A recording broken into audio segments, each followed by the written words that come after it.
Hapo zamani za kale, katika kijiji kidogo kilichozungukwa na milima na mashamba makubwa ya mahindi, aliishi kijana mmoja aitwaye Juma. Juma alikuwa mtoto wa mkulima maskini sana. Baba yake alikuwa akifanya kazi kwa bidii kila siku, lakini mavuno yao yalikuwa machache. Wakati mwingine familia ililala njaa. Juma alikuwa kijana mwenye ndoto kubwa. Alitamani siku moja awe tajiri ili awasaidie wazazi wake na watu wa kijiji chao. Lakini alikuwa na tabia moja mbaya sana, alipenda mafanikio ya haraka. Hakupenda kusubiri wala kufanya kazi kwa muda mrefu. Siku moja, mzee mmoja msafiri alifika kijijini akiwa amechoka sana. Alikuwa na nguo zilizochanika na fimbo mkononi. Watu wengi walimcheka na kumkimbia wakidhani ni ombaomba. Lakini Juma alimkaribisha nyumbani kwao, akampa maji na chakula kidogo walichokuwa nacho. Baada ya kula, yule mzee alimwangalia Juma kwa makini kisha akasema, "Mwanangu, moyo wako ni mzuri. Kwa wema wako, nitakupa zawadi." Mzee huyo alitoa mfuko mdogo uliokuwa na mbegu moja ya ajabu. "Hii si mbegu ya kawaida," alisema. "Ukiipanda na kuitunza kwa uvumilivu na uaminifu, italeta baraka kubwa. Lakini ukikosa subira, utapoteza kila kitu." Juma alifurahi sana. Akawaza moyoni, hii ndiyo nafasi yangu ya kuwa tajiri haraka. Kesho yake alienda shambani mapema na kuipanda ile mbegu. Kila siku alienda kuangalia kama imeota. Siku ya kwanza hakuna kitu. Ya pili hakuna kitu. Wiki moja ikapita bado hakuna dalili. Juma akaanza kukasirika. "Mbegu hii ni ya uongo," alisema kwa hasira. Lakini mama yake alimwambia, "Mwanangu, kila jambo jema huhitaji muda." Baada ya wiki mbili, mmea mdogo ulianza kuota. Juma akafurahi sana. Akaanza kuumwagilia kila siku. Lakini bado alitaka ukuaji wa haraka. Akaanza kuweka maji mengi kupita kiasi na mbolea nyingi akidhani mmea utakuwa haraka zaidi. Badala ya kukua vizuri, mmea ukaanza kunyauka. Juma alihuzunika sana. Usiku mmoja aliketi karibu na mmea ule akiwa karibu kulia. Ghafla, akakumbuka maneno ya yule mzee. Uvumilivu na uaminifu. Kesho yake akaamua kubadilika. Akaanza kutunza mmea kwa utaratibu mzuri. Hakutaka tena utajiri wa haraka. Alijifunza kufanya kazi kwa bidii na kusubiri matokeo kwa subira. Miezi kadhaa ilipita. Mmea ule ulikuwa mkubwa sana kuliko mimea yote kijijini. Hatimaye ulizaa matunda ya dhahabu yaliyong'aa kama jua. Habari zikaanza kusambaa.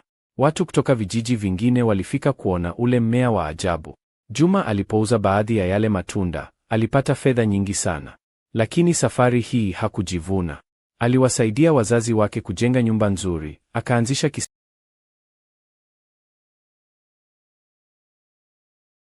Baada ya miaka kadhaa kupita, kijiji cha Juma kilibadilika sana. Mashamba yalikuwa yenye rutuba, watoto wengi walikuwa wakisoma shule, na watu hawakulala tena njaa kama zamani. Watu walimheshimu sana Juma kwa sababu hakusahau alikotoka. Lakini kadiri umaarufu wake ulivyoongezeka, ndivyo watu wengine walivyoanza kumwonea wivu.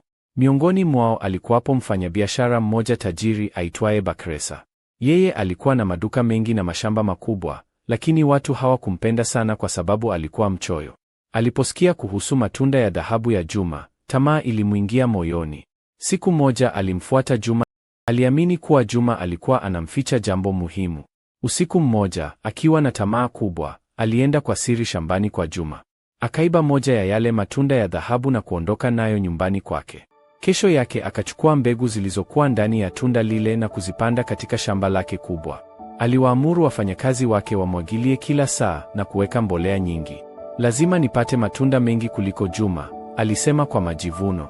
Baada ya siku chache, mimea ilianza kuota kwa kasi sana. Bakresa akafurahi mno. Lakini kilichofuata hakikuwa alichotarajia. Mimea ile ilikuwa haraka kupita kawaida na kuanza kusambaa hovyo shambani kote. Mizizi yake ilianza kuharibu mazao mengine. Matawi yake yakafunika hata nyumba za karibu. Wafanyakazi wakaogopa. "Bwana, hii si mimea ya kawaida," walipiga kelele. Lakini Bakresa hakusikiliza. Aliendelea kulazimisha mimea ile ikue zaidi. Usiku mmoja upepo mkali ulivuma.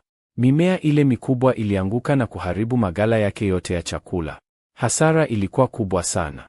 Asubuhi yake, akiwa amekata tamaa, Bakresa aliketi chini akilia.